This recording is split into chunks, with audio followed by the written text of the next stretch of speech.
Good morning. This is Jared Phipps. I'm the Senior Vice President of Worldwide Pre-Sales at SentinelOne, and I'm really happy to be able to have the opportunity to do this presentation this morning. This is primarily intended to be an education series around cybercrime, more of a threat presentation than a vendor presentation. And so the content has been oriented that way. I would be more than happy to connect with anyone on LinkedIn, where I'll be posting updates to this type of content that ideally we'll be delivering every quarter. Again, it's not meant to be vendor focused, but rather focused on the space. In terms of myself, I started off my cybersecurity career with the United States Air Force. Spent the first 6.5 years doing cyber defense, and as well as a couple of years of cyber offense. After that, I spent some time at MITRE before moving into the vendor space, and I've been here at SentinelOne for just shy of 3 years. So January will be 3 years here. So what I wanted to talk about is a bit about the cybercrime trends and setting some of the backgrounds. We hear a lot of buzzwords in this industry, and I want to try to explain a bit about those as well as I talk about what these trends are. The first one here is that fileless malware is increasing, or fileless attacks are increasing. What does that mean? Traditionally in this space, we've seen what I would call cyber payloads were executable based. And so there was a physical attachment that came across an email or a link in an email which downloaded a physical attachment, typically some form of an executable, a DLL, a .exe, an MSI, something of that nature, and it was simply masquerading to trick the users into opening it. Over time, that's obviously been less effective for the adversaries in terms of their success rates on attacks.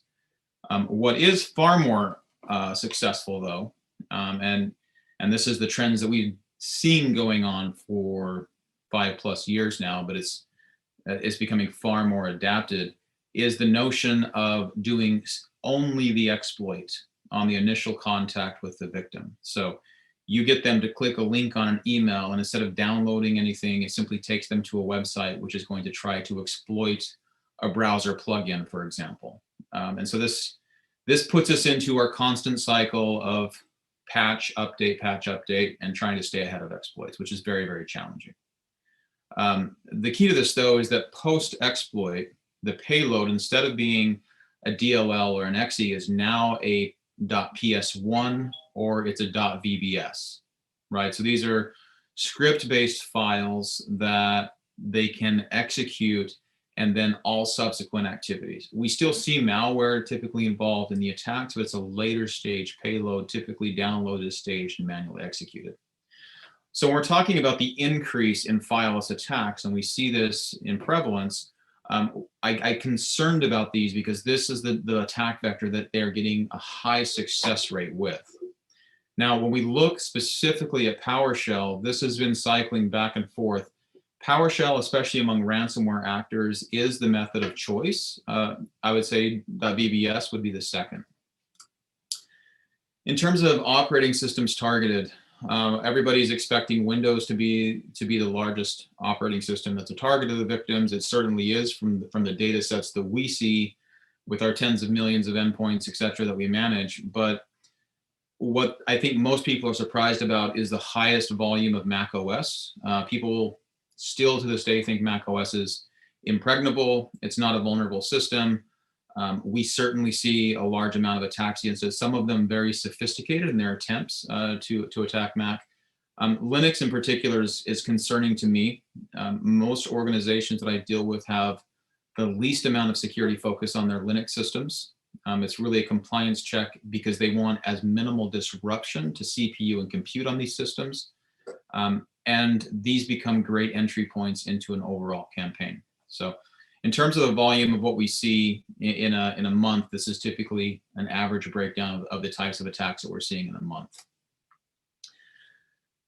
Now, in the space, when we look at threat aggregations, you look at numbers, this is where statistics and numbers kind of aggravate me a little bit. If we want to say that executables, what I was talking about before, is still accountable for the majority of the attacked attempts, that is absolutely correct. There's still a high volume of those out there. But by and large, that is commodity noise. The script kiddies or the new people trying to enter the space, they're doing really amateur moves. The real secondary stage payloads that are coming across, those are classified there as well. But most of the time when you're seeing, the reports from the threat intels and the big aggregations, 98%, 90 whatever percent being executable, it's commodity noise that is actually easier to filter. What I care about is the top of these stacks, which is where that high risk element is. And this is really the exploitation followed by post-exploitations. The documents largely occur through spear phishing attacks. And if you can inject yourself into an existing business conversation, I'll talk to that later on how that occurs. But documents is definitely the preferred method to deliver, because users will auto-enable privileges, or they'll actually click through to enable the privileges and assist the attackers in that fashion. So the documents are probably the highest risk in my opinion, followed by the secondary script executions that are occurring from those documents, and then after that, the lateral movement, and then the executables that are occurring. Now, I often stir a bit of controversy. I ran cyber operations for several years across 224 military bases. So I understand the operational impacts of what I'm saying here, but there's a value in having threat intelligence. There's a risk of making your threat intelligence a crutch. And when used properly, threat intelligence is very advantageous. When used improperly, and by improperly, I mean point of detection, primary reliance on it as your advanced threat protection, it's not going to be as effective. And this is some of the information that I can pull from you. At time of detection of an attempted attack, we're able to identify the payloads and run those payloads against VirusTotal. So 73% of the time that we see an attempted attack, that payload is completely unknown in the reputation services. We run this against BT, we run it against several other reputation threat intelligence providers as well. Only 20% of the time is it actually identified as malicious. When we break it into the actual executables, the numbers get a little bit better. And this goes to my point that primarily executables are in the commodity space. You can compile on demand, shoot out a fresh executable. It's going to have a shelf life of maybe 6 hours, and that's totally fine if you're an adversary. 6 hours works. But what is far more difficult to deal with is documentation. So PDFs, XLS, DocX, those file formats that are transferred via emails, 96% of the time, they're completely unknown to reputation services. And the more important piece here is that only 1% of the time will those actually be able to be identified. And that's because these are custom crafted per every victim. The challenge here is that this is the most effective way to target an organization. And so I think it's perfectly appropriate to use threat intelligence for enrichment, for workflow enrichments, things of this nature, but dropping threat intelligence into a prevention, into your firewall preventions and your proxy prevention, and expecting to have a huge uplift in blocking the truly advanced attacks. No, it will definitely have an uplift in filtering out noise. That's a benefit, but it will not be the tip of the spear to stop the really advanced attacks. And I'll have those conversations if anyone would like to have them. So I want to talk a bit about some of the APTs in this space, and we'll start with North Korea. The government APTs, based on my past life, is where I had the most comfort level coming into the commercial space. I've always kind of followed them. North Korea's always broken themselves into two groups, APT 38, APT 37. There's so many different vendor definitions of APT groups, by the way, that I'm going to refer to them by the naming convention established by MITRE, and those I linked to the MITRE attack framework. I think that's probably the appropriate way to do it for the industry, so that's where I'm focusing now. So on APT 38, historically APT 38 has been the group that targeted SWIFT banking systems. If we want to think about, the billion-dollar transfers, the mega transfers happening between large financial institutions, this is happening by the nation state actor on APT 38. Some of the public ones that have hit the news, the Central Bank of Bangladesh had done a transfer from New York to accounts in the Philippines through the US Federal Reserve. That transfer came in at $1 billion. So 81 million of that was able to be transferred before it was identified as illegitimate, which is a pretty successful run for an attack state. The key here, though, is that this organization has developed expertise in SWIFT banking systems. They've got formalized training programs, are able to up-level their analysts, and very specifically focused on those systems themselves. So seeing them do something different would be interesting. Seeing them getting involved in WannaCry or trying to learn how to leverage ransomware off of WannaCry, that would be very different to what they've historically done. Motivations for this crime group is really adding additional revenues into the government, primarily going into slush funds for senior leaderships to make special projects and programs with, or personal acquisitions with. Now, the APT-37 side of the house is the state sponsor, the military arm of the North Korean regime, primarily focused on intelligence gathering and reputation defacement. So reputation defacement of South Korean government, US Western governments on their websites, that's what we do. In February of this year, however, we were able to identify a formal linkage between North Korea and TrickBot.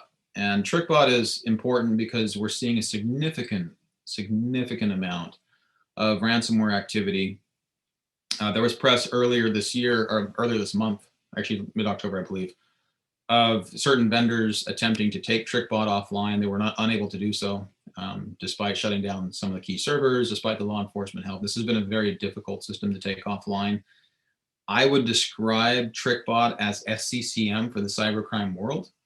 TrickBot itself is primarily the delivery and the sustainment mechanism that multiple crime groups can ride on top of. So if you want to think of crime as a service platforms, I would put TrickBot on the top of my list to think about in that fashion. So what we're able to identify is there was a link into TrickBot via Anchor, and this ties North Korea into that platform for delivery sustainment. But it's of interest because this platform, TrickBot, has primarily been using and targeting with payloads with RIAC and several key ransomware activities. Now we know and we've seen in the past that North Korea has done some sort of crypto coin dabbling. We saw them targeting individual Bitcoin wallets in South Korea, for example, never really gaining a significant amount of traction with that. But North Korea did enter into Bitcoin and to cyber crypto and cryptocurrency because it helps them avoiding and routing around economic sanctions, would be my hypothesis, right? I can't formally state that as a proof, but that would be my strong hypothesis. So that being said, them entering into TrickBot is opening something that makes me pretty interested, as well as a bit concerned in terms of what I need to follow and monitor with them, because this could be an opportunity for a new monetization method. And if I'll go back to the previous slide, you can see that when they were monetizing their private cyber attacks, they were trying to monetize in the nature of $100 million to $1 billion per attack. Those are very, very substantial attacks, and it would reason that they have the infrastructure to conduct and carry those off. Trying to take that same scale of cyber attack and enter into the ransomware opportunity stage, that's a little bit different for what we've seen in this space, and certainly cause for concern for me personally. Now, I do get a lot of questions from people when I do these presentations, or when I've done threat intelligence stuff in the past, and people can talk after conversations, right? You can come have one-on-one conversations, and I would get this question all the time: How does North Korea that good? I mean, we hear that they have nothing. So I would say that Western governments or Western civilization has a bit of a misperception about North Korea. No, it is not as technologically advanced as South Korea and other countries, but they do have internet connections in. Pyongyang is a very large city. It's definitely got some infrastructure there, but the reason it's working for them is it's a limited focus, singular focus from a state perspective. If you have aptitude in the Soviet-style training programs that they use in Korea, if you have a certain aptitude, then you're funneled into those vocation training programs all the way through universities. So in this particular case for cyber, you have to show that mathematical aptitude at a younger age, and then you can get to Kim Il-sung or Kim Chaek universities. You can get a chance to go there, and if you're one of the top performers there, then you can go to Reconnaissance General Bureau. Right, this is their counter-espionage organization that conducts their intelligence gathering, etc. The advanced training, specifically in terms of cyber self, is provided in Shenyang, and then the top, so the best of the best, are actually sent on special assignments, and these can be people that actually live and work in other countries. And it's surprising that people think that nobody in North Korea can leave North Korea. That's absolutely not the case. They certainly have visas, work visas, and work programs with other countries. Some of them are listed on this list here. So my recommendation would be, if you live in any of those countries, don't hire someone from North Korea to work on your IT staff, because there's probably a reason that they're there. That being said, not all of the attacks that you can associate to North Korea are coming from Pyongyang, right? They're coming from other places, other geographies, but they're organized and orchestrated under the General Reconnaissance Bureau. I will also point out that everything I've said so far you can find in Congressional Research Service reports. So I do like to make sure that I clarify that. I've had questions on that in the past. So what do we see from North Korea going forward into 2020? I think on the APT-37 side of the house, it's going to be what we've always seen and expected from them. They're going to remain focused on South Korea, on their intelligence collection. They're going to remain focused on the US and Western governments. They get a shot to embarrass, they get a shot to put propaganda across. That's what they're going to do. But they're going to primarily focus on their collection efforts and monitoring efforts. And that's to be expected from any nation state that's doing cyber. This is what cyber is. It's a signal intelligence collection platform. And that works that way for all governments. What's different with North Korea is they have a specific APT organization focused on cybercrime for monetization efforts to help them pull money into the country. You don't see other countries doing that. And they have been very, very effective in the past with this. That being said, we've been able to identify how they operate, how they target SWIFT banking systems. The largest banks in the world have figured it out, have very robust programs in place trying to stop this. We've cut that money supply. They've got to find a new way to get more money in on that. And so the movement into TrickBot, the movement into dabbling on cryptocurrency, everything is setting itself up very nicely for them to enter into ransomware activity. It's hard for me to come out and say I can target a specific ransomware engagement of a significant payout to North Korea at this point in time, but I think it's fair to say that there's trial campaigns underway. And I think that this is certainly an opportunity for them in 2020, 2021, as they continue to look out, that ransomware could be a manner of monetization that is very appropriate and adapt for what their organization is trained and capable of doing. In terms of the other cybercrime space, this gets a little bit more difficult to deal with. You have a series of financial crime group actors, and it would be great if we could draw the hard, fast lines around them like we do with APT-37 in North Korea and say, this is North Korea, this is what this crime group does, and they're organized and structured in this fashion. And in some cases, Fin 6, Fin 7, you probably can come pretty close to doing that. But in many other cases, these groups are far more fluid than I think a lot of researchers want to credit them for. Number one, attribution is incredibly difficult. And any vendor that tells you it's not, or that they have a clean and clear attribution, I would say is overstating that capacity. Even with human intelligence involved, with all the different factors involved, true attribution is very difficult. Most attribution in this space is done through toolset reverse engineering, identifying which tools and which the language character sets behind tools and how those tools are tracked and used across groups. Trading tools does not always mean, and we always assume that they're just simply sending tools and trading tools. But what I would like to inject and suppose here is that trading tools is not always mean it's just sending over the package. Sometimes the people are the tools. Sometimes the people themselves are the operators that have that expertise and skill set.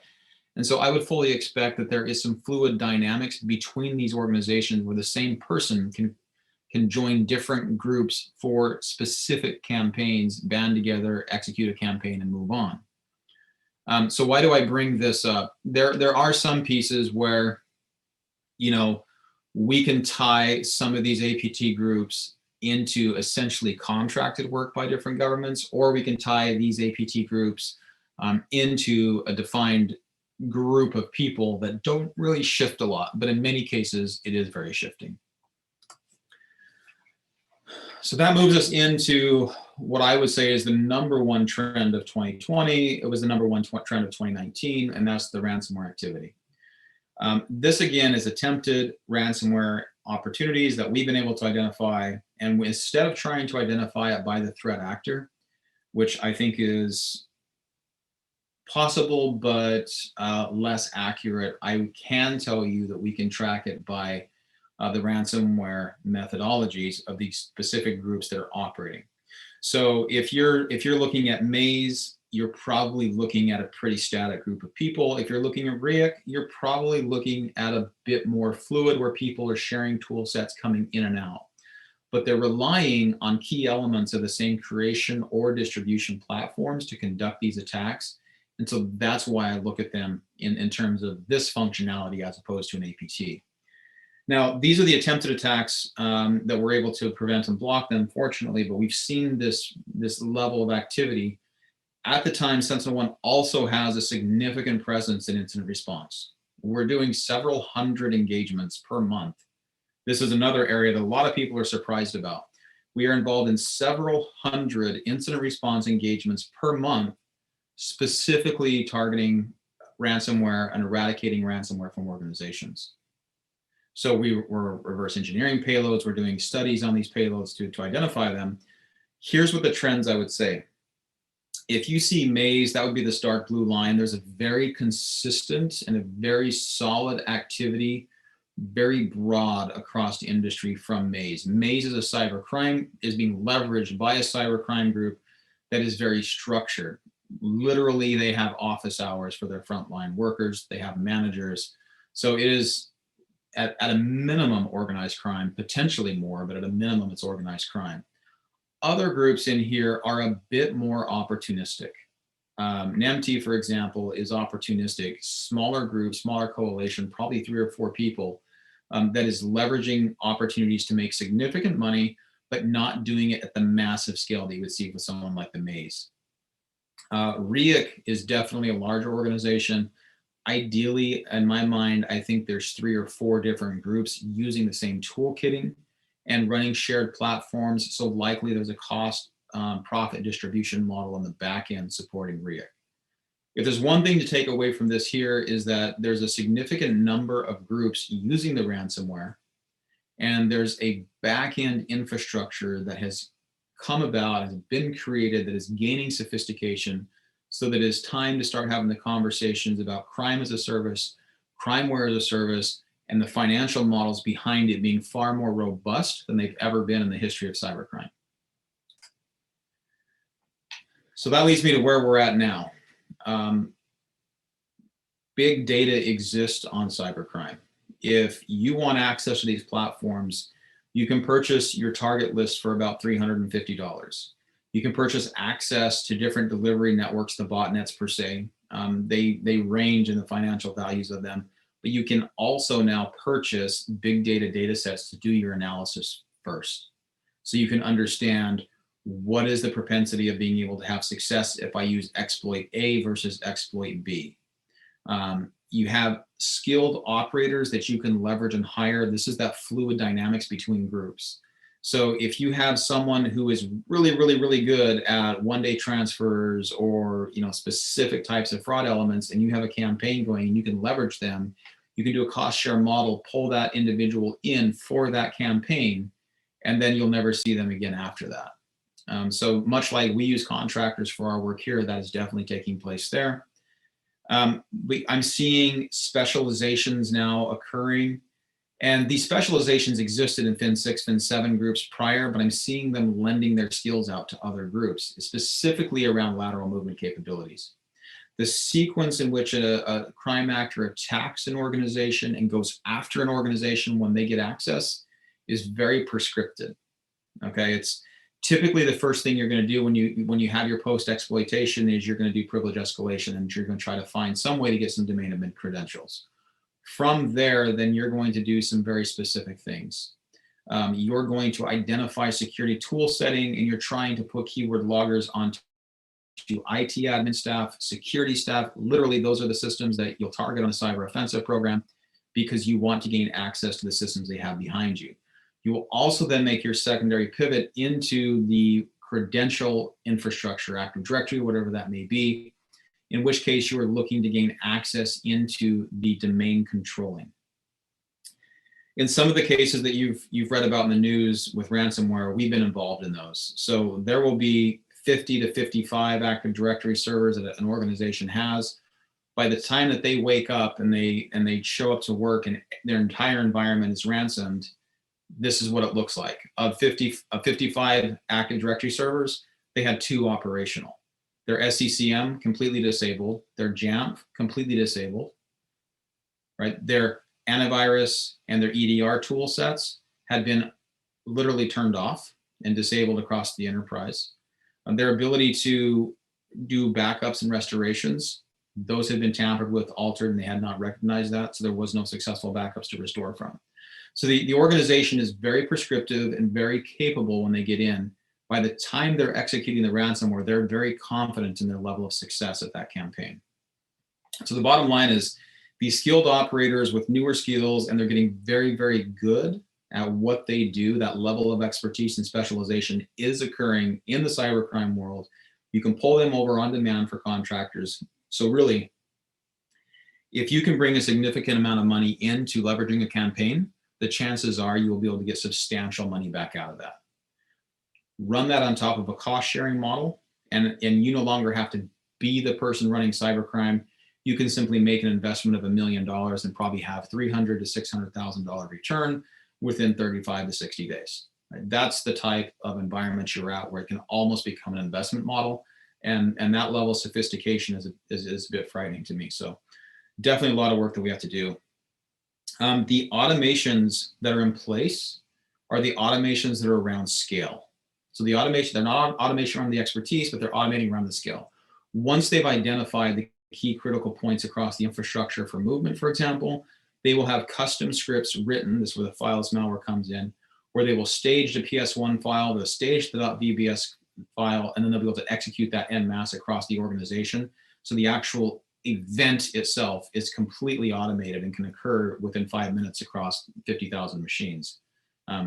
I've only seen one case where it's happened that fast, but most of the time it's 8 to 12 hours will take down an entire environment. The other piece of this here is we're not seeing a specific focus on only financial institutions or only healthcare. In the past, we saw cybercrime was going after credit card data, they're going after PCI data, they're going after HIPAA data because they could sell those records, they could sell that information. So if that's the type of data your organization had, that's what they went after. Or you were talking about China and their theft of intellectual property, and you were really focused on them not stealing your intellectual property. That was the world 5-6 years ago.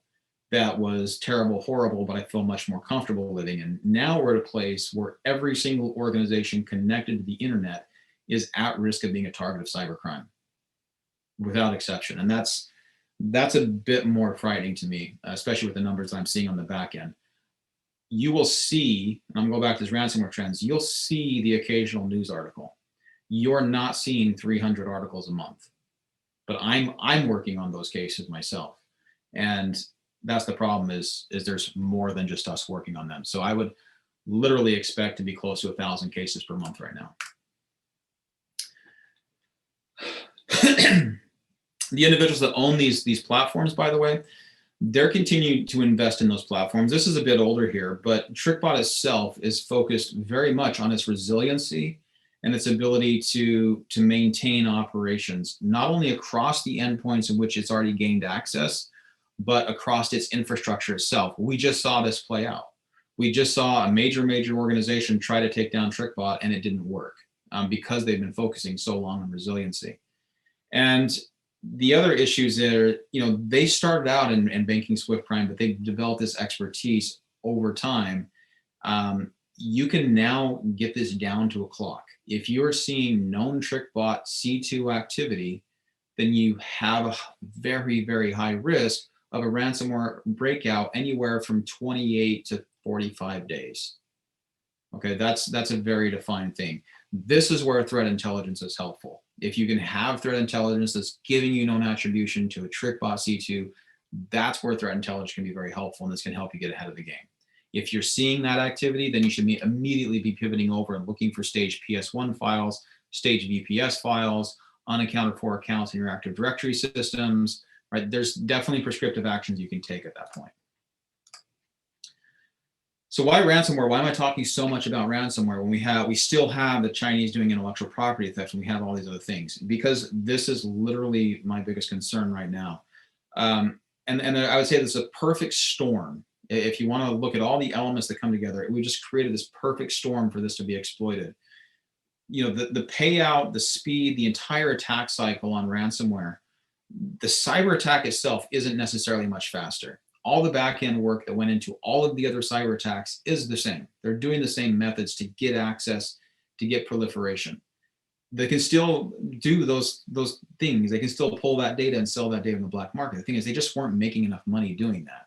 And in some cases, there's some actors still trying to do both, but most of these financial crime groups are pivoting over to exclusive ransomware plays, or I would say 75% of the focus and time or higher will be focused on ransomware. And it's because the speed at which those payouts are occurring. But the other pillar of this was the legitimate, I guess I would say that the world legitimized cryptocurrency. When North Korea entered, that brings an entire nation state behind it. And even though we don't consider them, you know, super fancy, super sophisticated, it's a nation state, and it does come into play. Then you have all of the different people from the different, you know, world currencies joining these platforms.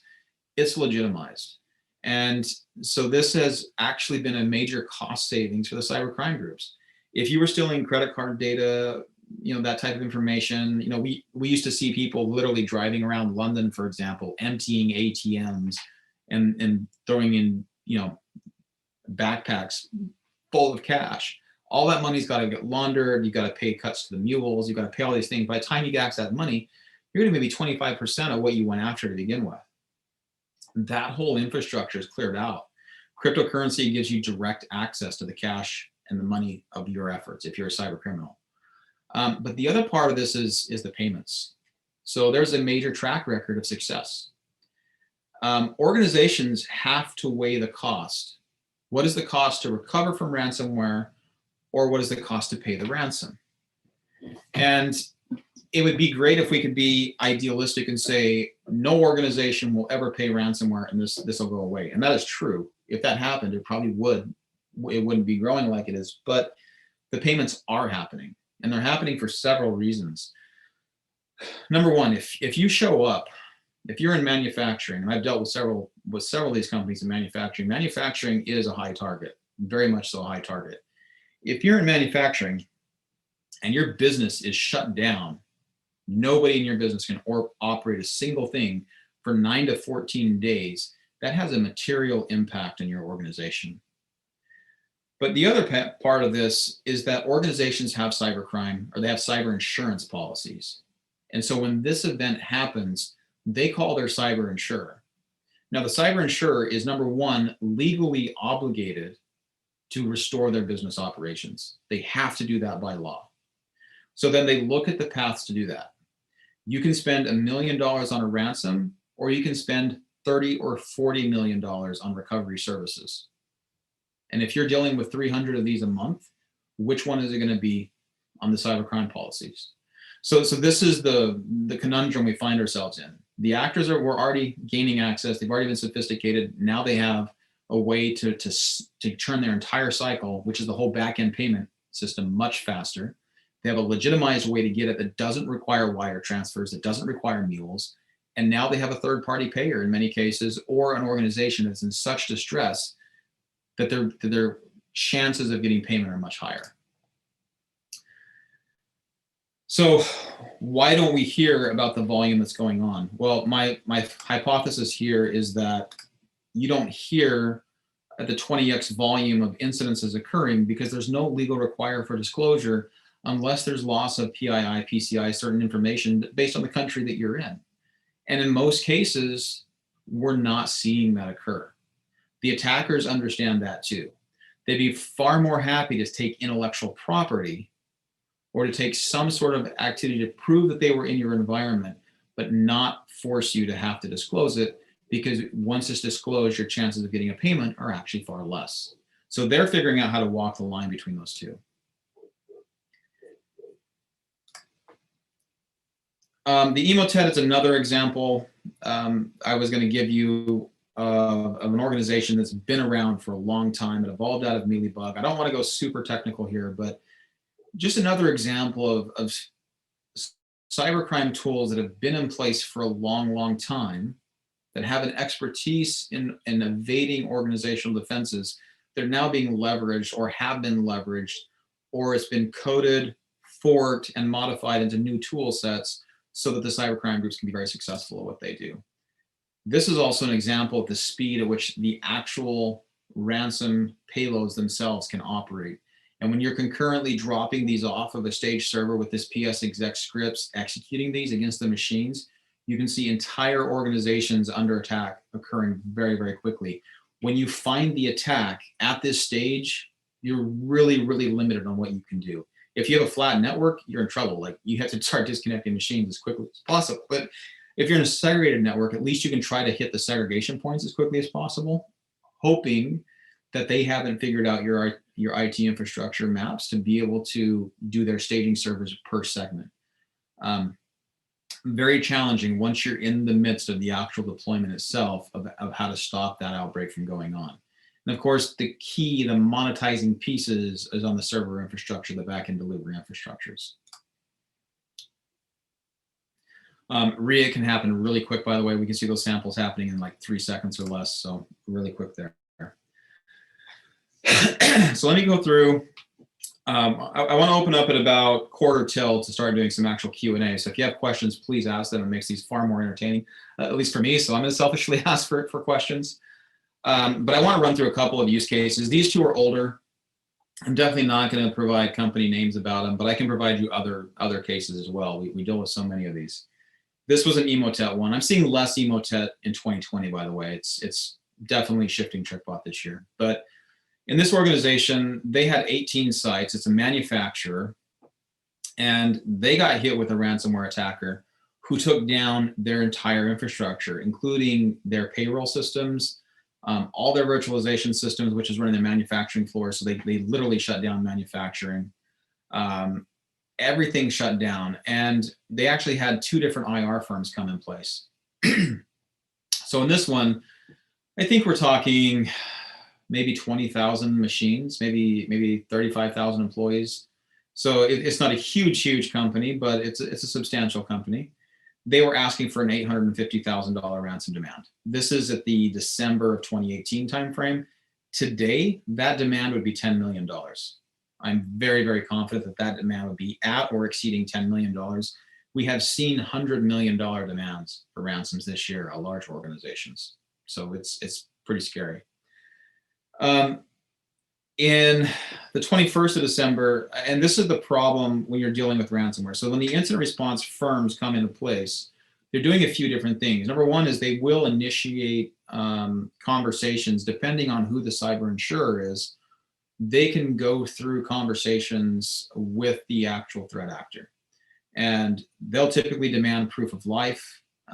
They'll try to trick the actors into accidentally disclosing decryption coins. It works for immature groups. So if you get people that kind of got lucky, it'll work there. The real groups that are running like the RAIX and stuff, far more challenging.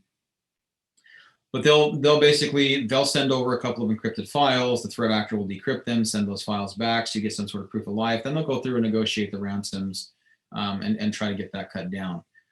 Once a decryptor tool comes back, then you're looking at anywhere from, I would say, 80% to 95% recovery capability with those tool sets. But in this particular case, the decryptor tool itself launched the second stage of ransomware. So what was happening is they were decrypting and then they were getting re-encrypted. Now, that in and of itself is very problematic, and I can go into why the ransomware actors probably don't want to be going down that route long term, but that's what they did here. So in this particular case, what they ended up having to do is using a behavioral system. In this case, it was SentinelOne. but you can deploy behavioral systems that are not blocking on signatures, and they're not blocking on buckets, they're blocking on the activity of the malware itself. So as soon as the machine was decrypted, right, when they run the decryptors, they're disconnecting those from the network. As soon as the decryption is done, installing a machine, a behavioral protection system on that machine before re-encrypting going on, and it was blocking any further attempts. So it took about 4 days to completely eradicate and get the machine back up online. But this company missed payroll right before Christmas. This company, when we talked to the executives, they were actually having contingency plan discussions at their board about going out of business. And that is terrifying to me.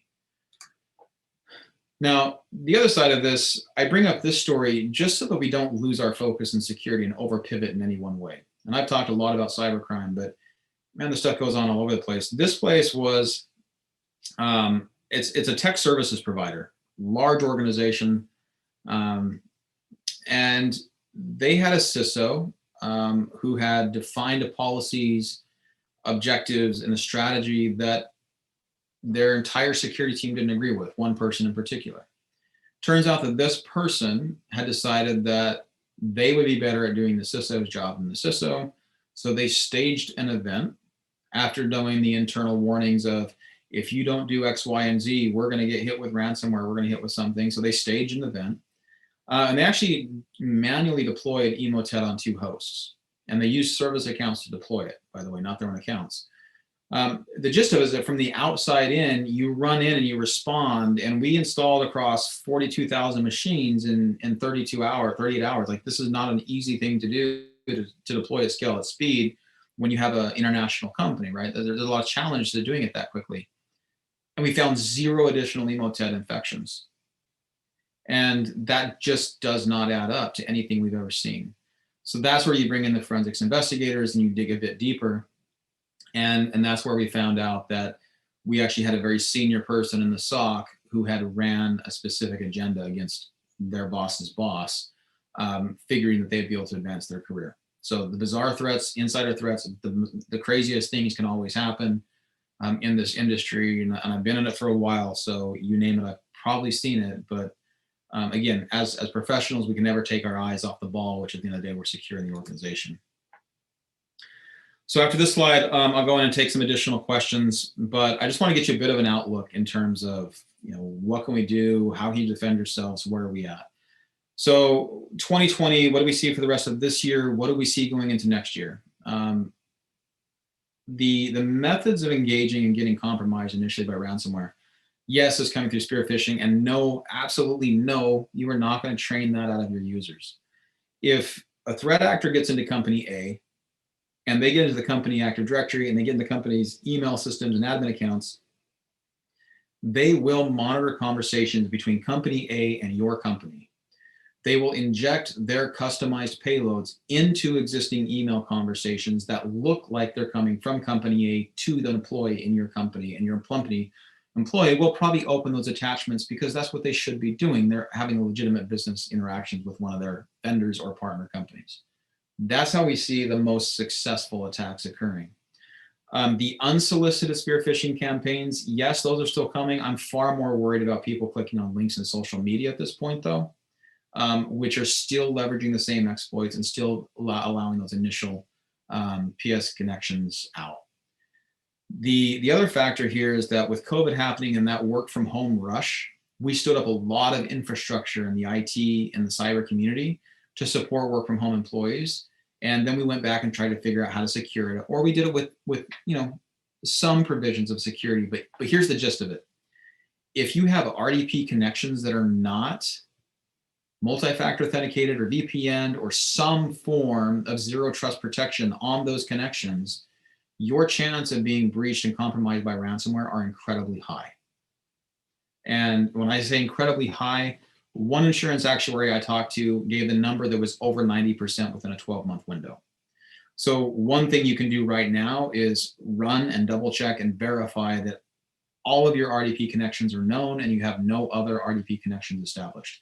If you have other RDP connections that are established, investigate them and figure out when and why and who's behind those. And please, please make sure they're legitimate, because that is your earliest stage indicator of a compromise.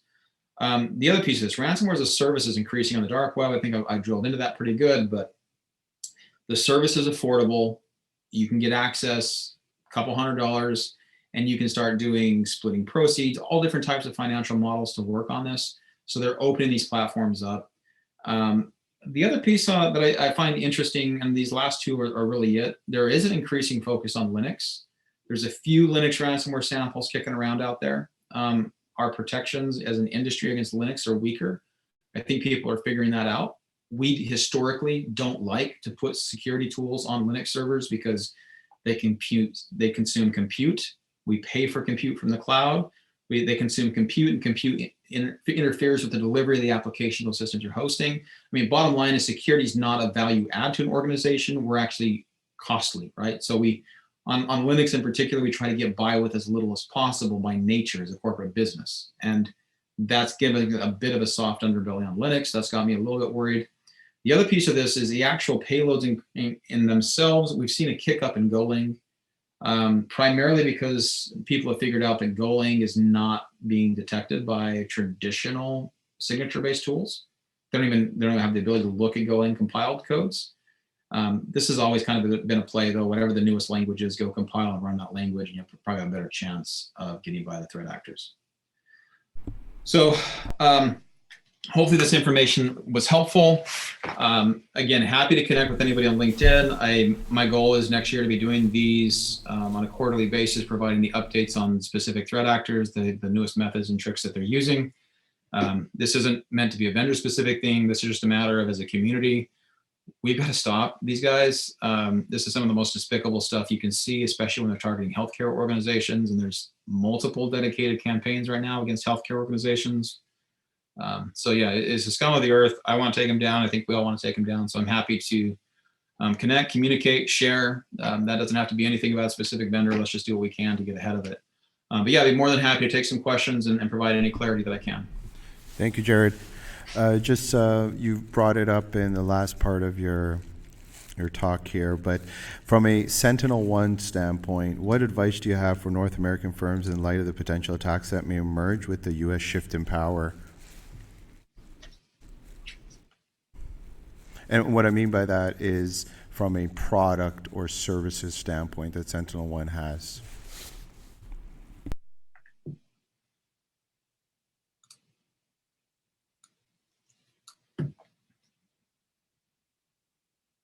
I think if anybody has any questions, yeah, put them in the chat window. Otherwise, can you hear me there, Jared? We'll be good.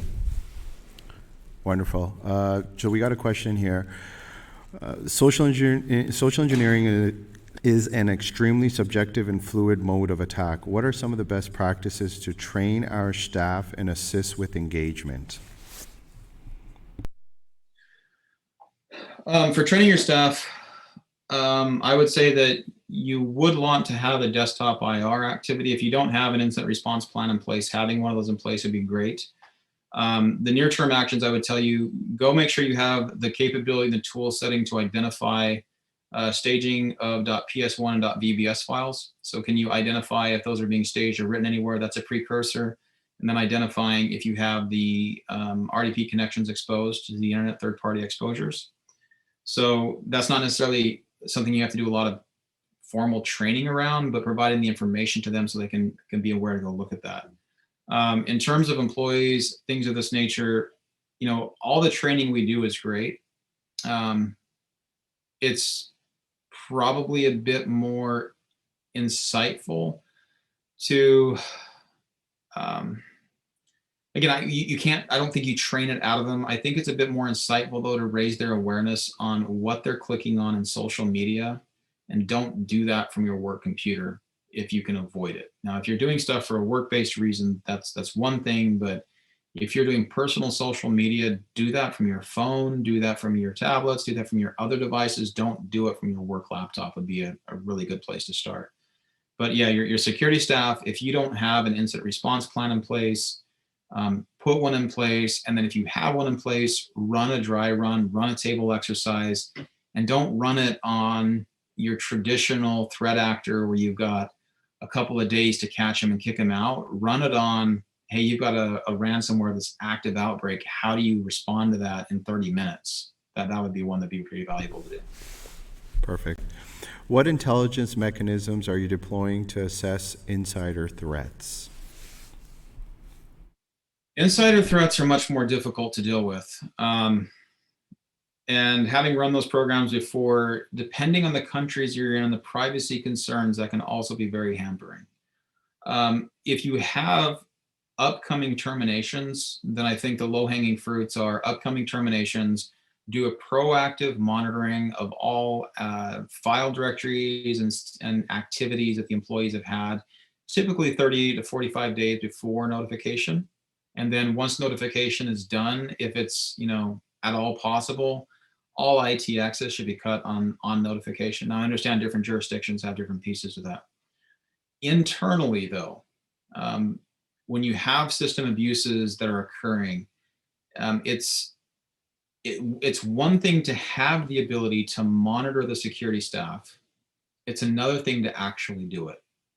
And when you have security staff, if you're doing remote shells into other machines and those remote shell logs are occurring, who in your organization is accountable to do audits on those? You can't review every single one, but who's doing the audits? Who's verifying that swim lanes are in place?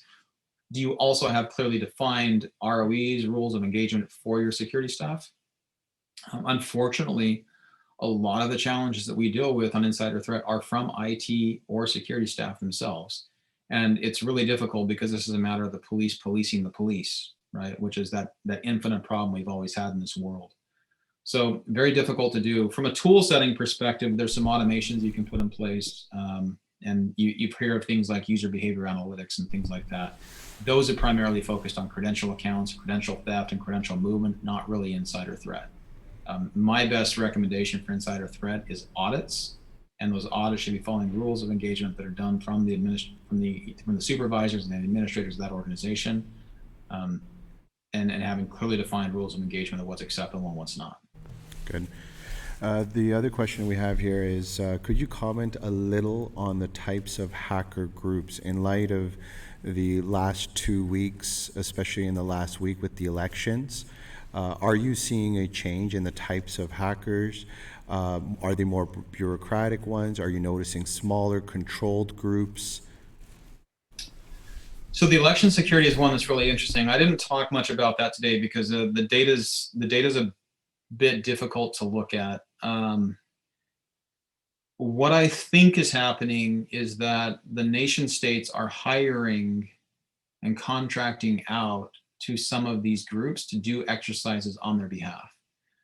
If they're not doing that, then what they're doing is using the same tool setting to make it appear as if it's coming from them, which is not uncommon, by the way. Nation states have always done this methodology. This is why I go into attribution is so incredibly difficult, because if you're a truly advanced nation state actor, you avoid attribution unless you absolutely, like China, just don't care, right? And China just doesn't care. They just deny it and they keep moving on because there's been no punitive damages for them. So there's no reason for them to care.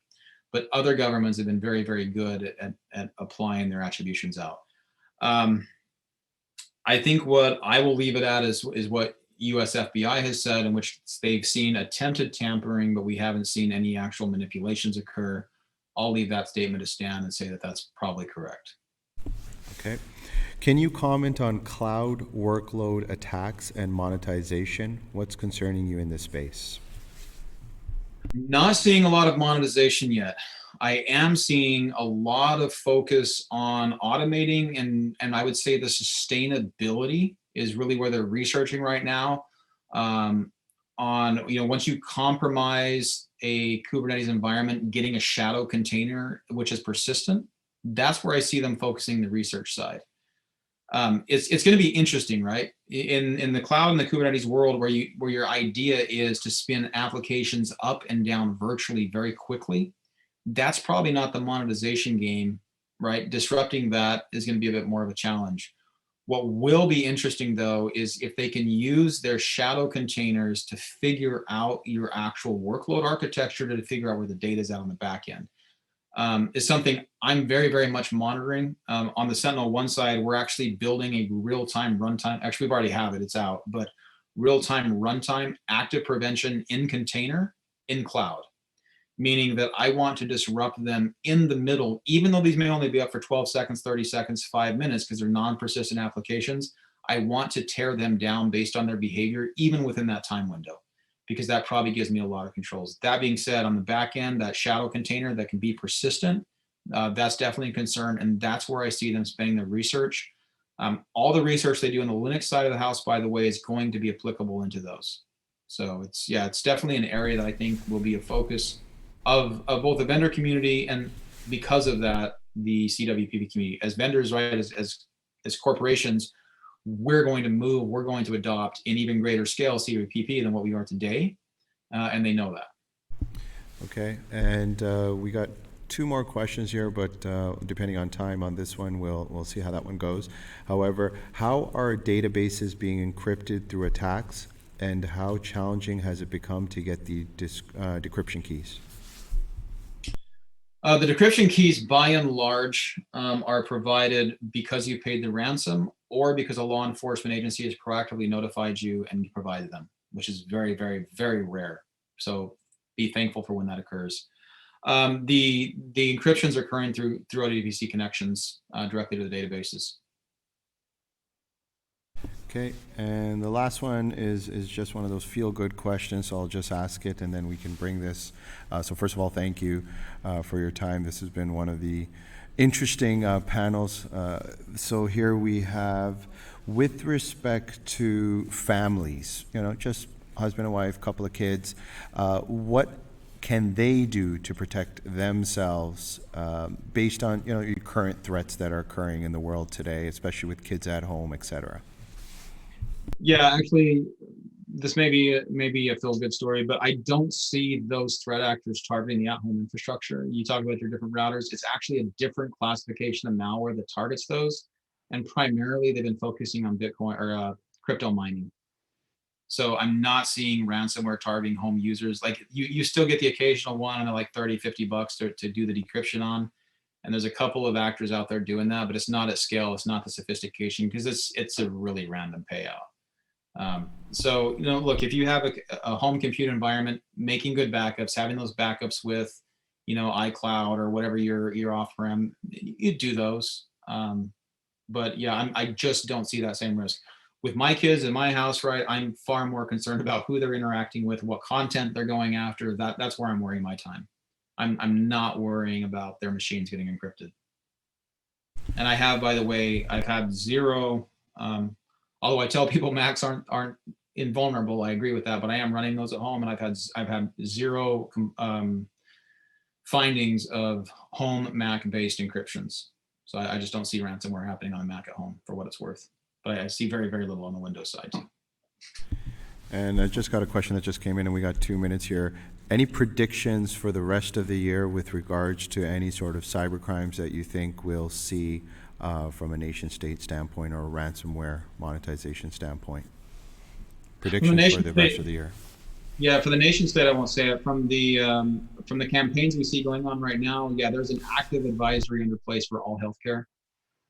I personally believe that the attempt to take down a TrickBot, that the ransomware actor felt that was in retribution for the hospital casualties that occurred in Germany and the US from the 2 healthcare campaigns. And so they're now targeting the healthcare organization as retribution for taking down TrickBot. That's my personal belief, not SentinelOne's. I do think you'll see healthcare remain under focused attack because of that. That being said, manufacturing will remain high on the list. Education remains very high on the list. Universities, but also very large public school districts are highly targeted right now. And then organizational utilities and governments, water systems, electric systems, and county governments in the US have been very, very targeted by a specific group. So I think that those campaigns will continue. Perfect. Thank you very much for your time, Jared. I appreciate it. Thanks everybody for the time.